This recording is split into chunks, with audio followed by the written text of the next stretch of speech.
Sahanavavatu Sahanau bhunaktu Sahaviryam karavavahai Tejasvinavadhitamastu Ma vidvishavahai. Om Shanti Shanti Shanti. May the Lord protect us. May He nourish us. May we acquire the capacity to study and understand the scriptures. May our study be brilliant and may we not cavil at each other. Om, peace, peace, peace unto us all. Dear brothers and sisters, loving Sai Ram to all of you. We welcome everyone to the Sri Sathya Sai Baba Center of Arcadia. We are grateful to Swami for giving us the opportunity to continue our Gita Jnana Yajna. And I'm happy all of you could participate in this. So last time when we met, we ended near Manmana Bhava Madbhakto Majjaji Mam Namaskuru. So we are on chapter 20 for the soft copy. It is page 91. And hard copy we have, it is page 184. So the main highlights last time, Swami was telling that the Lord says He is equal for all, depending upon how much love you have. He doesn't differentiate whether you are educated or not, you are a child or old, and you are a scholar or ignoramus. What all He is interested is purity of the heart and devotion. And He gave the few examples, how the example of Saint Shabari, who was a tribal lady, but how even she offered the tasted foods, Lord Rama took them because it was offered with a lot of devotion. And finally, one darshan of Lord Rama, she merged with Rama in the Yogagni. And similarly, Swami said the story of little Prahlada. He's only a 5-year-old boy, and also he is from the clan of the demons.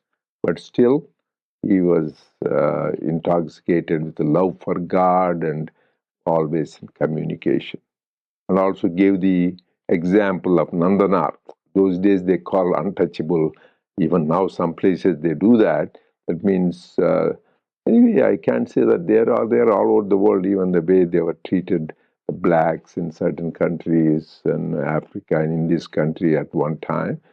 So there's some people, they were discriminated, and this man was, but he had so much love for Lord Shiva that Lord Shiva gave special grace to him. Even though he was not from a scholarly family or a Brahmin family. So he was like that. He was giving example. What is it? It is not the age. It is not the gender. It is not what you belong to. But what is important is purity of the heart and devotion. And if you have that, what should you do? Last time, this chapter, the whole thing is almost finished. This is the last sloka of the chapter 9, that 34, sloka 34. That's why I always say, go back to the original and then see Swami, then you can enjoy more. That's where it says, chapter 9, sloka 34, that is the last sloka. Manmana bhava madbhakta madhyajimam namaskuru mamai vaishyasi Mamai Vaisi Yukteva Atmanam Matparayana. because I get confused. There is another exact same shloka. There is no repetition in Gita except this one. Here, this if you go to the here, just somebody we can refer. This is the chapter 9, shloka 34. Manmana bhava madbhakta majjajimam namaskuru. You go to chapter 18, shloka 65. It says the same thing. Manmana bhava madbhakta majjajimam namaskuru. The first part of the verse is same, identical. In no other verse, to my knowledge, in Gita is identical like that, to show the importance. Here it says Mamai Vaishya. That also is common. Here he says Ajnanam, the people who keep their mind, then they will be merged with me. There he says, I am declaring Mamai Vaishya Patijani Priyosmi. Just I'm telling you that they will be with me. So that is the main message of this, very important. What does it mean? Manmana bhamit, keep your mind on me. I'll always have the thoughts of God. Mad bhakta, that means love me without purity, intense love for God. Majja jimam, worship me, whether you do with flowers or your heart flower, which we said. Namaskar, do the prostrations. That means offer your 10 senses. Actually, namaskar, when he says, even though we do that, inner significance is, Swami says, 5 jnanendriyas, 5 karmendriyas, organs of action and organs of perception you dedicate. So then he says, Mamai Vaishyashi, then you will merge with me if you keep your mind in me. So just how to merge in God. Sayujya gave a very clear answer. Keep your mind on me, love me, and worship me, and prostrate before me. That means offer everything to me. Then we do that. Even before we said this sloka last time, 9. These are all very, very beautiful, most important. This chapter, every word of God is important, but here more so.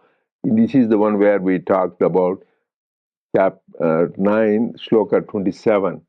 Mat karma krit, mat paramo, mat bhakto, sangavajita. He says, and also he says, yat karoshi, yat ashnashi, yat karoshi, whatever you do, whatever you walk, talk, yat ashnashi, whatever you eat. Anyway, we all eat, right?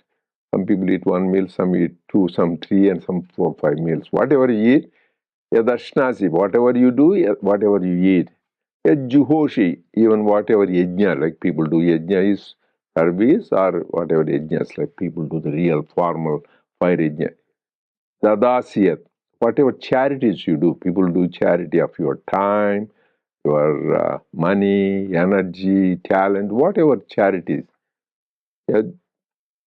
Dadasiyat, tapasyasi kaunteya, whatever austerities you do. Like the other day, we did this Mahashivratri bhajan whole night. That is a kind of tapas, the whole night.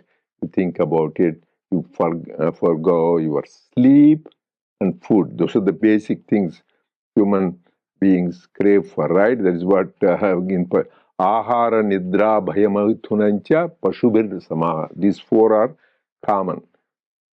Food, sleep, fear. So even animals, everything just fear of losing the life, fear of this, fear of adversary, maithunancha, like procreation. You have to continue that progeny. So these are the 4 common to that. So then if you are just confined to that eating, sleeping, making merry, you are equal to animals, Swami says. What is the difference between animal and human? Only the jnana, knowledge of divine, love for God. If you have that, then you're not just, otherwise you are just the animal. So all of us, we need to know and verify. So I'm happy all of here, we are human. The very fact we are here thinking about God. So this is the scriptures say that those are all common things for all animals, including dogs or pigs, whatever it is. But humans, love for God, knowledge of God, that is the important. As I said, this particular shloka, even not only here in the chapter 9, he talked about, also he talked about in the chapter 18, shloka 65, the importance, how much important to keep the mind on God, and have love for God, and dedicate all your actions to God and worship God. Then, what else do you want? Mama Vaishya, she says, you will merge with me. So every right, that is what we want, self-realization or merging. So he assured that. So this is what we discussed last time. We'll continue there on page 184.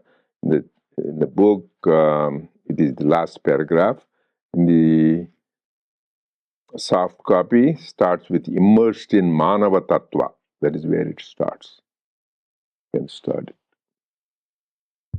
Sairam, before I start, I want to mention what a highly powerful, spiritually charged week we're lucky enough to be in. We started with Mahashivaratri, then we have the Lunar New Year, which represents the year of the fire horse. This happened to coincide with the new moon that is in the nakshatra of Dhanishta, which is actually represented by Lord Shiva's Mridangam. And then also yesterday was Ash Wednesday and first night of Ramadan, and now it's Ramadan and Lent. So the reason I want to emphasize this is it shows the unity of all faiths. Basically, everybody is experiencing something very powerful right now. Very good, yeah. Because people of different faiths, they worship the same God, omnipresent Lord. There's only one, whether they through Allah or Jesus or Jehovah. It's very good. So nice to share that. That emphasizes that we are all worshiping the same God. And we're all very blessed to do this together. Yeah, I was very happy during the Shivratri. So many people were awake throughout the night. A lot of times I am attending 40 years in the Southern California. But after midnight, the crowd's 80% goes down. And again, people come sometimes at the end for Arati. But this time, most of the people stayed, right? So that was very nice. And people around the world watched. I had people from Brazil, Argentina, from Austria and Germany and Croatia, New Zealand, and all over the world, people watched that celebration we did. That was good. So anyway, there is a special grace of Sai Shiva. Immersed in Manavatva, humanness, you cannot attain Madhavatva, Madhavaness. You have to attain Madhava Tattva to get Madhavahood. To see darkness, you must have darkness only. To see light, you should have light. To understand intelligence, you have to be intelligent. If you are constantly active about human beings, how can you realize the glory of divinity? To become divine, you have to dwell in the memory of the divine, act divinely, behave divinely. The taste, the environment, and the feeling all must be coordinated for that one purpose. Then only can the principle be grasped. It is on the basis of this truth that Krishna continued thus, Arjuna, Jnanis are superior even to the gods who are in their turn superior to men. But these Jnanis too are unable to grasp the full import of God. How then can ordinary men like you ever understand it? At this sly dig, Arjuna bent his head in shame. He said, Yes, I agree, Krishna. You are beyond the grasp of anyone, however intelligent he may be. You are of endless manifoldness, I am convinced. You are the universal absolute, I know. I believe that you have created the entire universe, and that you are fostering it and presiding over both the evolution and involution of the worlds. That you are the master of Srishti, creation, sthiti, sustenance, and laya, dissolution. You have told me this yourself. I am ever grateful for this, and I am happy that I was considered worthy. But how, in what forms, are you immanent in the universe you have brought into being? I long to hear it from you and make myself worthier to be alive, said Arjuna. And which among these various forms am I to meditate upon? Tell me, so that I can meditate likewise and save myself, he pleaded. A petty small question that, said Krishna with a smile. Perhaps you felt that you can easily understand the answer if given. Right. Since the question has been put, I shall melt a little and give the answer. Listen carefully. I am the inner Atma in the lotus heart of each and every being. So, if you believe and direct your life on the basis of the belief that the inner Atma in every being is my Paramatma, that is enough dhyana for you. See that this belief is not shaken or overthrown. Stick to it steadily. Practice that belief. Apply it in your deeds, words, and thoughts. Then, the experience of oneness, of your being me and I being you, can be achieved.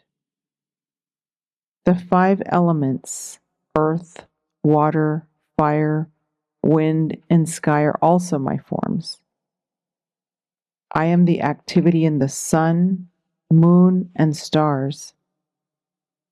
When the great destruction comes, I am the force of destruction, and I am the force which constructs again. I am everything from the microscopic to the macroscopic. I am the past, the present, and the future. I am the 3 regions and the 3 gunas, which have shaped man and nature. There is no object which is not I, no name which is not mine. Blood taken from any part of the body is the same as from any other part. So too, the divine is everywhere the same. Yeah.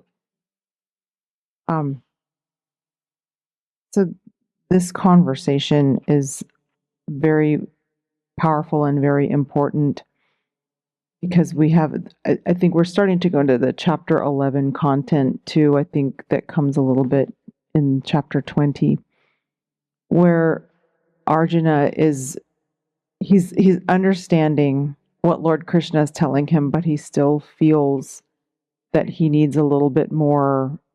He needs more. He needs something more. And Lord Krishna just explains to him that even the wisest of the wise may not be able to understand the true power of God. One of the things that stood out to me as I read this, a couple of things here. This, when he says, "I am the inner Atma in the lotus heart of each and every being." I think that is what, we know this, but then sometimes it's really hard to put that into practice. We forget things because we get attached to the physical existence. It's when when we recognize that divine that's pervasive in everything, then our attachment to the physical existence slowly becomes less and less. If I wrote everything down here.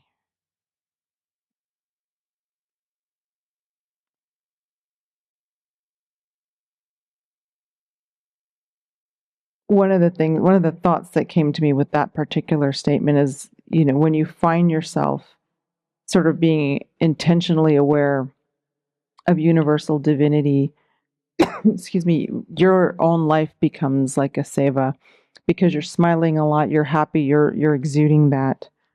And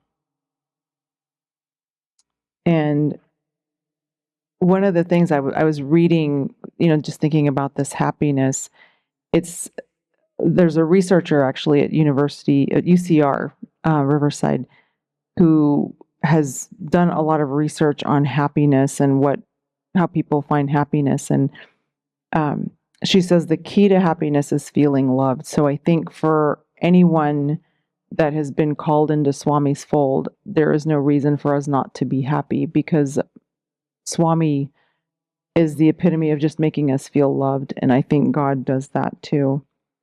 One of this makes us feel loved. When the second thing that really stood out to me, the second statement here is, when the great destruction comes, I am the force of destruction, and I am the force which constructs again. And I think we see this a lot with things like natural disasters. When something really catastrophic happens, there's a lot of destruction. And obviously, this is the will of God. But then you see this unity of people coming together, not just to rebuild, but to take care of those who were impacted and who suffered a lot of loss. And that too, it's that, God is the force of that construction as well, keeping everyone together. Excuse me. And helping bring love and compassion to the people who have suffered at that time.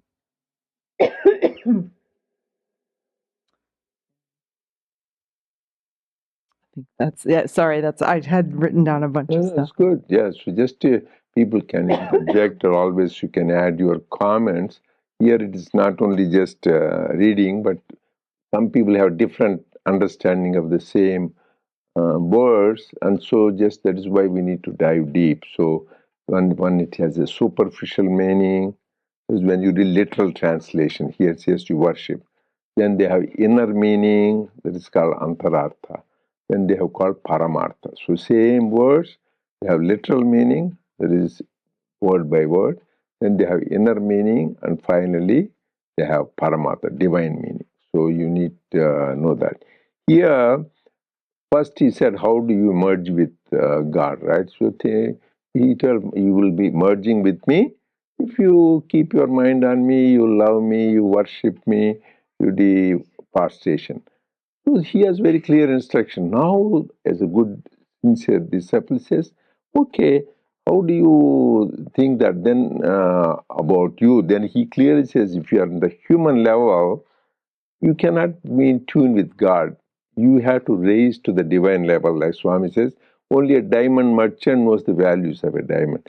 You go to a little boy playing rubles and pebbles, so he will look at it, he will think it is like a stone. But diamond merchants know the value of the diamond. Similarly, to know the divinity, you need to have divine values.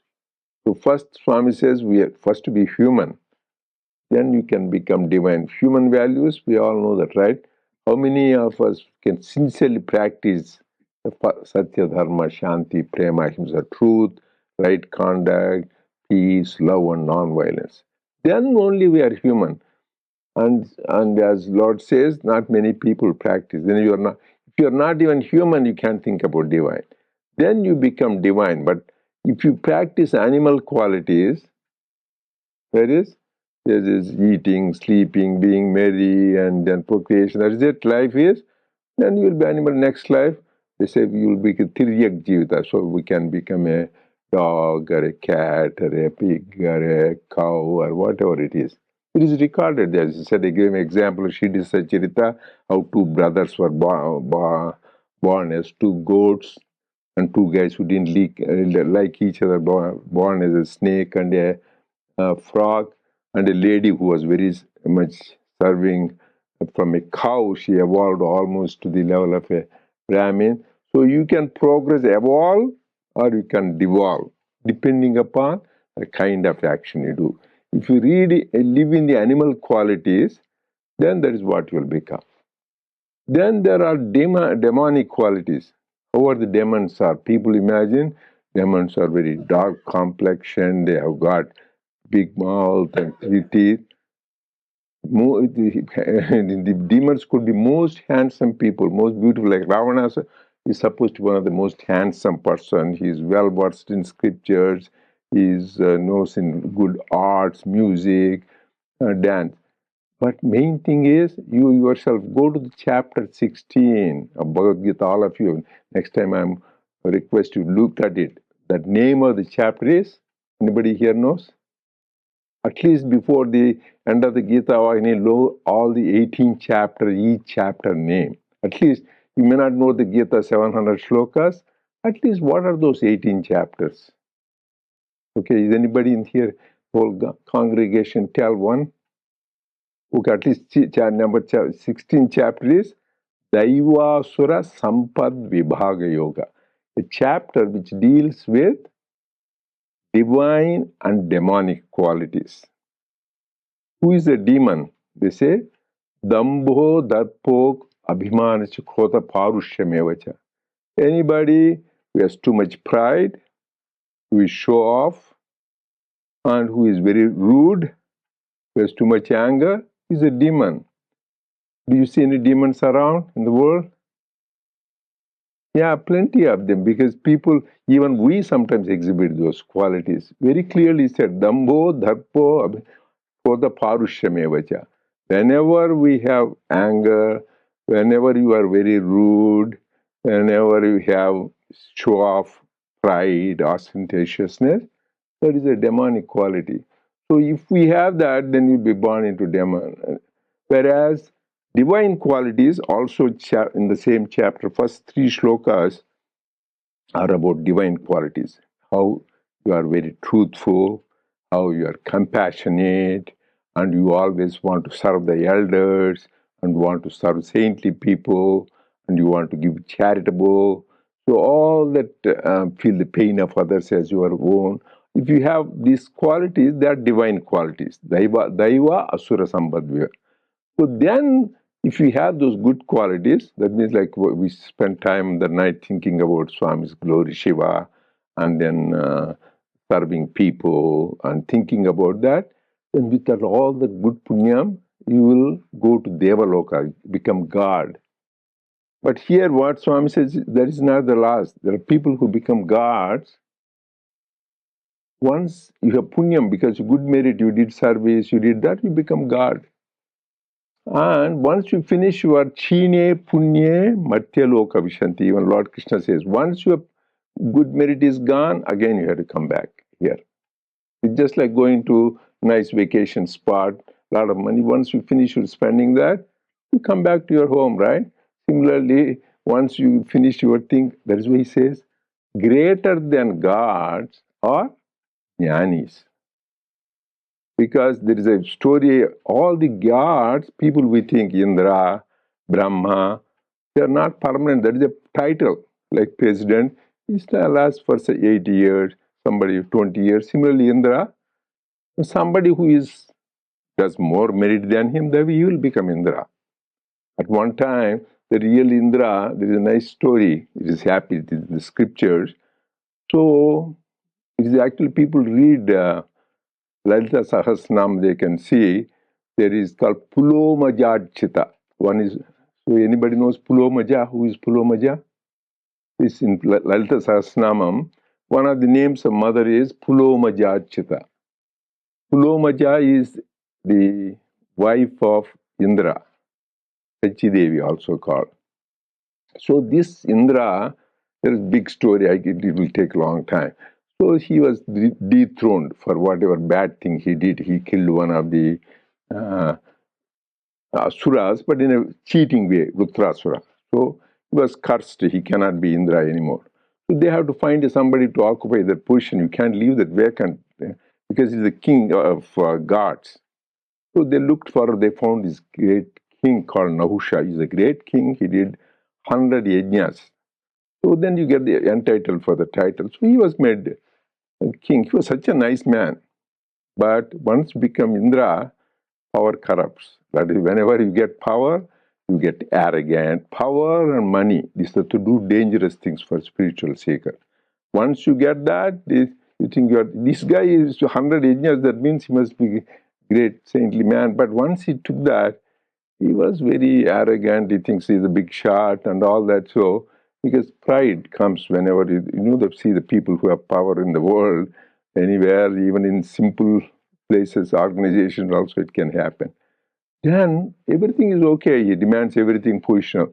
And he says, yeah, if I'm Indra, I should have his wife also. Why not?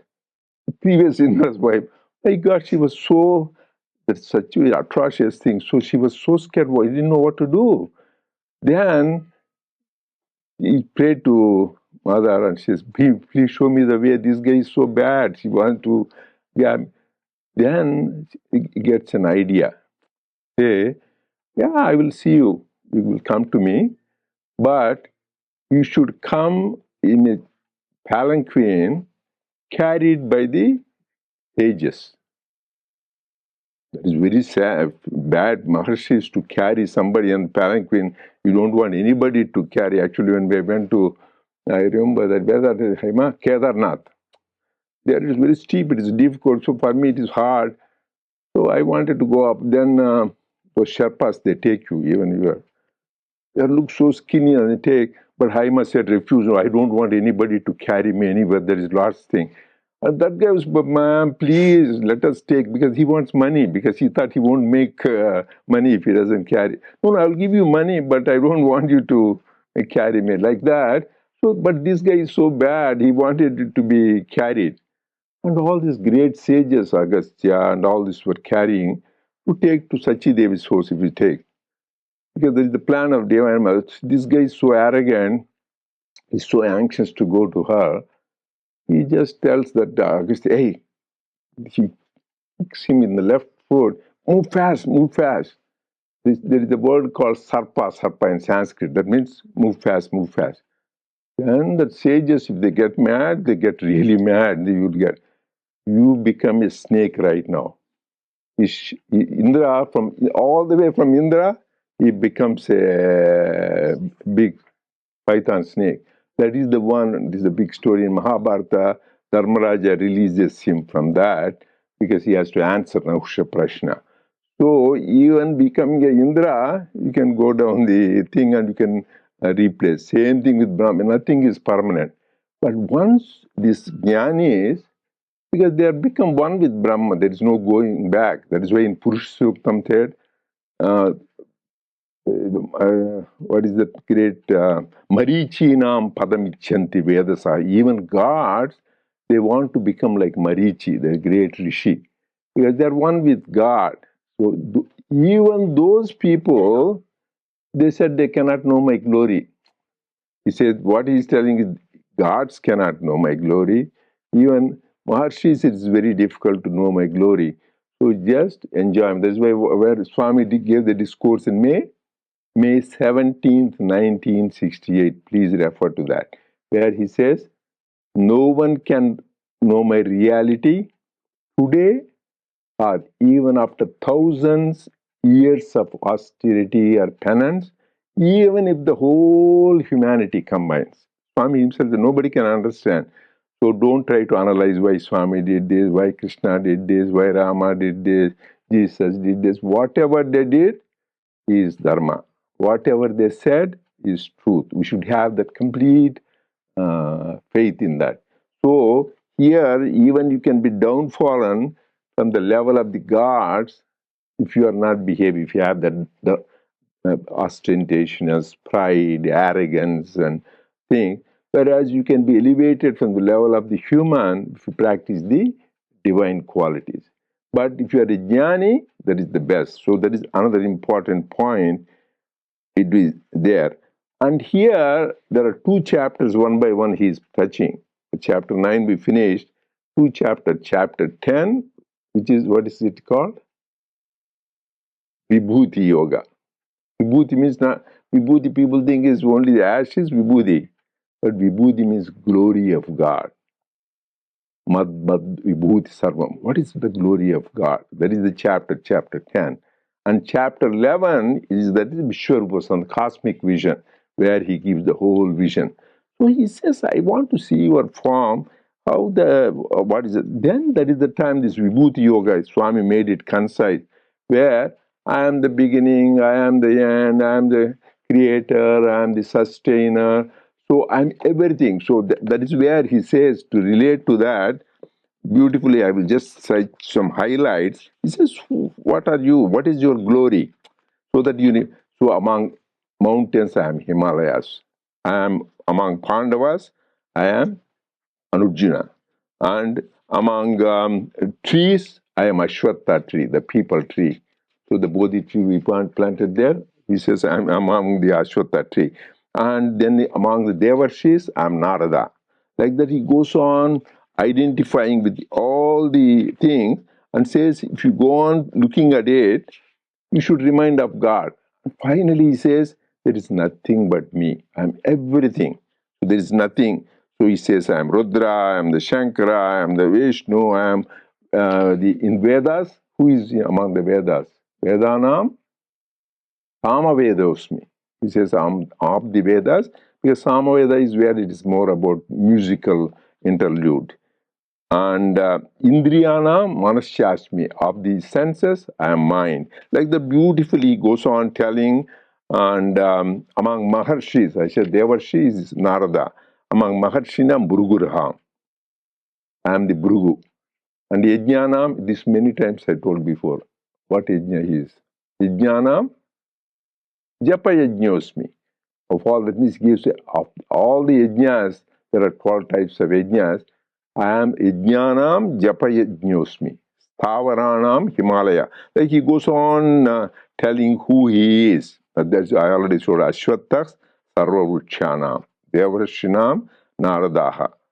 Gandharvanam Chitraradha. So he goes on telling each thing how he is. And Prahladanam Daityascha. Of the demonic people, I am Prahlada among them, because this is the noble thing. But finally you come to a thing like Rudra, everything is nothing that he said. There is nothing but God. Mattah parataram nanyat kinchidasti danandaya. There is not even iota, every atom, every particle is permeated by him, because he is the one who creates, he is the destroyer. So this is what he goes on describing everything. Then that is the time, then we'll go next thing. He gets curious, then who are you? Why, can you show me your form? That is the time he shows the Vishnu. We'll come to that. He shows the cosmic form, Vishwarupa. You should read, it's beautiful, where he shows everything in him. God is in the universe, universe is in God. In the movies, at least people would have seen, when he sees Brahma, Vishnu, Rudra, and then all these fire, air, water, everything in the beautiful Vishwarupa, cosmic form. That means what all we see when we walk, trees and all that. There, the beauty is, it will be revealing for Arjuna, Bhishma, all the opposite parties. All those people are already there in his mouth in all this thing, and they're already killed. To teach him a lesson, yeah, you are not killing, they're already killed by me. And there is a famous quotation for the scripture, Nimitta matram bhava sabya sachin. For all of us, it's relevant. You are just a nimitta matra, you are just an instrument. Sabyasachi, you are just you happen to be there, not that you killed, I already killed them. Just he is giving credit, so just as if Arjuna killed.